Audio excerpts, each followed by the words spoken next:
10 वर्षानंतर पाळणा हल्ला आणि बारशाहून परतत असतानाच संपूर्ण कुटुंब संपलं. छत्रपती संभाजीनगरमध्ये झालेल्या एका भीषण अपघातामध्ये एकाच कुटुंबातील चौघांचा दुर्दैवी मृत्यू झाल्याची बातमी समोर येते. मृत्यू झालेल्यांमध्ये 6 महिन्याच्या बाळाचाही समावेश असल्याचं समजतंय. 10 वर्षानंतर झालेल्या बाळाचे बारसे आटोपून पुण्याला जाणाऱ्या कुटुंबाच्या कारला दारू पिऊन गाडी चालवणाऱ्या तरुणांच्या स्कॉर्पिओने जोरदार धडक दिल्याने हा अपघात झाल्याची माहिती समोर येते.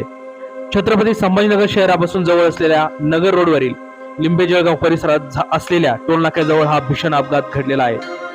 दारू पिऊन भरधाव वेगात स्कॉर्पिओ चालवणाऱ्या 2 तरुणांनी दुभाजक ओलांडून पलीकडे जाणाऱ्या स्पीड कारला जोरदार धडक दिली आणि या स्पीड कारमधून अमरावती येथील अभियंते अजय देसरकर आपल्या कुटुंबासहित पुण्याला जात होते. त्याच वेळेस हा अपघात घडला. दुभाजक ओलांडून समोरून आलेल्या स्कॉर्पिओने या स्पीड कारला दिलेली धडक एवढी जोरदार होती की या छोट्या कारचा चिंदामेंदा झाला. अपघाताची दहाकता कारची अवस्था पाहूनच समजते. या कारच्या आजूबाजूला अपघातानंतर काही तास बघायची गर्दी हटत नव्हती. तब्बल 10 वर्षानंतर घरात बाळाचा जन्म झाला आणि त्या बाळाचं बारसं आटपून ही सर्व लोक पुण्याच्या दिशेने रवाना झाले असताना ही दुर्दैवी घटना घडली आणि या दुर्दैवी घटनामध्ये संपूर्ण कुटुंब खरं तर उद्ध्वस्त झालं.